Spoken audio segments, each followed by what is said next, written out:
Hey my friend, I'm going to be upfront and tell you the beginning of this video, I thought it was going to be nothing but happiness and excitement because I was going to use a new photo editing software that was going to replace Lightroom, is cheaper and had artificial intelligence involved, and instead it's turned into frustration and disappointment. I'll tell you why when I come back.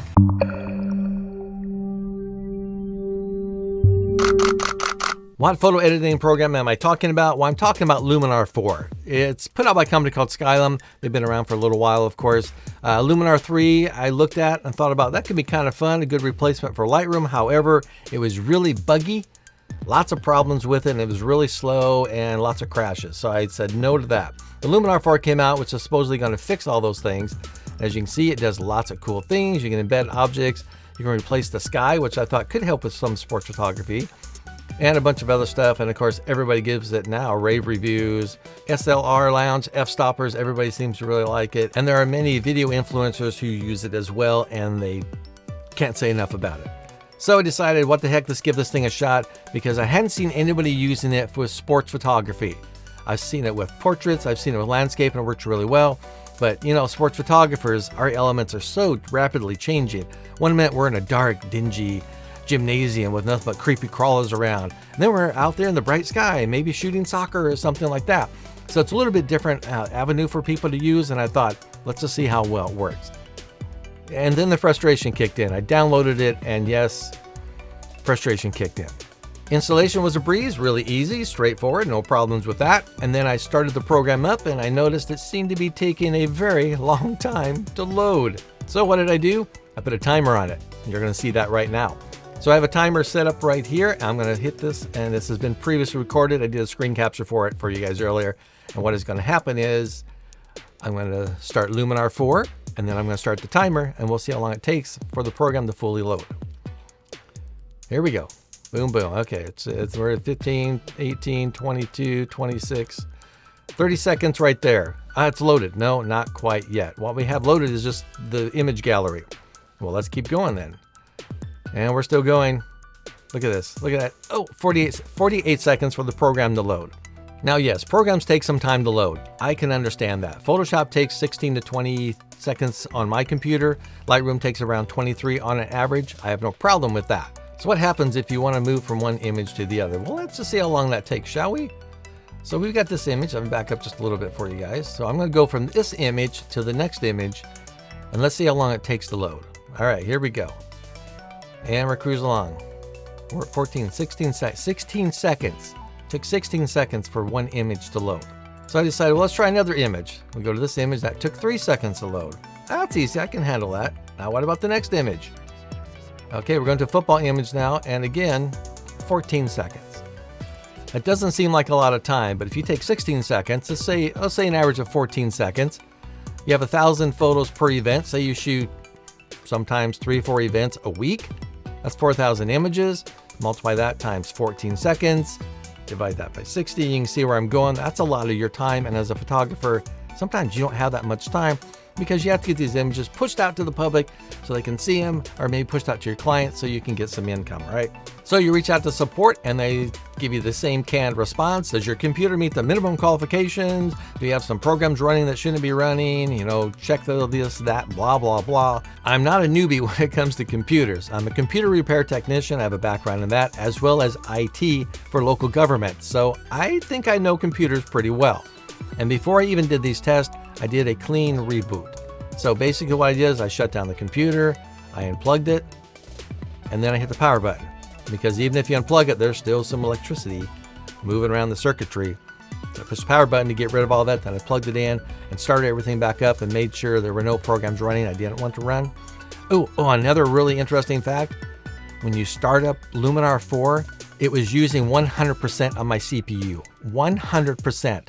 Photoshop doesn't do that. Lightroom doesn't do that. DaVinci Resolve, my video editing program, doesn't do that. They maybe do some spikes to 80%, but then they're back down below 20. Not Luminar 4. It spiked. It would hit 80, 90, 100% several times. In fact, when I was doing the timer, it would freeze for a split second because the CPU was at 100%, which that should not happen. Okay, let's push all that negativity aside. I know I threw a lot out at you, but let's take a look at the program itself and give you a few reasons I think this could be good for sports photography. Number one, it's pretty inexpensive. It's less expensive than Lightroom. It's only like $89, and it's no subscription. It's a one-time fee. It's got artificial intelligence, which means you could potentially one click, cleans up your image, and it's ready to go. And number three, has sky replacement, which I thought could come in very handy, and I'll show you why in just a couple seconds. So let's take a look at some images real fast. Not going to go through a whole bunch of them. I'm not going to do any major editing. I'm just going to try and put the AI to work. So let's take the first image. I am going to crop in, and I will show you why in a second. So let's just bring this all the way into like right here. Use the rule of thirds, then we can do a done, and it's done. So that was pretty fast. So now let's check out a couple things. We're going to just use the essentials. You have quite a few you can choose from. Let's just try the AI image enhancer and see what it does. Pretty fast, pretty fast. You can see all the cool things it did. Now, what I do like about this program is this. You can go like this, hit that button, you can see the difference it made. So it did a pretty good job. Or if you wanted, you could click this button here and it shows you before and after. I do like that. Let's go back. Let's try, wait, let me get back to the crop. Let's try a different one down here. Let's try super sharp. People love super sharp photos, right? Here we go. Super sharp. There you go. Did it do much to it? Let's find out. So it cleans it up pretty good. Let's zoom in a little bit. Let's see how that looks. So yeah, that's not bad. Not great. I think it's okay. It's definitely doable. Okay, so let's go down to and see. Here's one I was excited for. Is this one right here. This is going to take a while to open, so let me talk for about 16 seconds while this image opens. Sometimes when you're shooting like this right now, you want to get low. You got the broad jumper here, you got long jump going on. So you got to get that good angle, but sometimes the sky just doesn't work out, and I'm still waiting for it to load. It hasn't even loaded yet to where I can work on it. And if you could replace that sky, you know how much more exciting this image would be? Okay, now we can do it. So let's do this. Let's go ahead and crop in a little bit. All right, so say something like that. Now the cool feature that you can do is this. You can do a sky replacement. I thought, yeah, this would be so cool to, because it's an ugly sky. You have to admit, that's pretty ugly. Let's put a blue sky. And there you go. That looks pretty cool, except for you can see some problems right now. See what it's doing? It didn't cut the arms out very well. You can still see the blue bleeding over, and this one's really bad. So I didn't like that. Let's try a different one. Let's try a bright blue sky.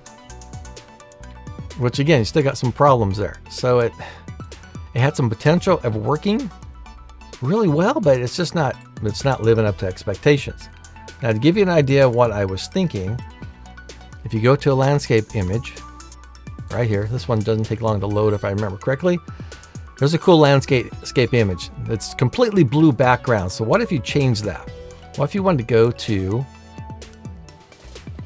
let's do something really fun. Let's go to a starry night. It works pretty well when it comes to landscape photography. You see the cut is really clean. You can barely tell. And what else is really cool? I want you to notice that it tones down the colors in the landscape. So that's really cool. I like that. Now watch what it does in football. This should only take a couple seconds to load, I hope. Oh wait, this one took 14 seconds earlier. We're going to try the AI technology and see how well it handles a dark situation like this. You guys have been here before. Bad lighting, bad weather. It was a little foggy. It was a little rainy. So see what the AI does with picking out what should be done and how it can enhance it. Let's go. Let's see what happens. And you can see it just doesn't work. I'm not even going to show you much of this because it just didn't do any good. It's really, really bad. Let me go back real fast. So let's try, yeah, you just can't do much. Let's do, yeah, we can do some haze removal. And it still just doesn't look quite right. Now, yes, like a lot of programs, you probably need to learn it and actually do your own edits. But let's try volleyball. Got a quick volleyball image. We're just going to do the same thing, AI image enhancer. And you can see it does okay. The uniforms, I can tell you for a fact, did not look like that. So it didn't handle those real well. And obviously the super sharp is going to be just as bad, probably. Super sharp isn't, yeah, same problem. All right, so let's go to basketball. One last image here. We'll take a look at the basketball. We're not going to do anything else except try the AI. Let's get this over here. So the image enhancer, you can see the problems right away. Let's zoom in a little bit for you. You can see it pulls in too much yellow and enhances everything to where you'd have to do some major work to get rid of that. I just am not very happy. Now, a cool thing, which I found, there's aerodramatic. If you want to get really interesting look to your image, here you go. Kind of a retro type look. That's kind of fun. Oh, why did I do that? There we go. That's kind of cool. It's just kind of a fun throwback type image. Would I recommend Luminar 4 for you guys out there? No, probably not right now. Unless you want to learn something new with all this downtime, a new program, you might want to look into it then. But I've been trying to find you guys a simple, quick way to get your images edited and out. Fortunately, this just doesn't live up to my expectations. I'll be working with that a little more and maybe put a couple more videos out on some actual deep editing. But for now, don't worry about it.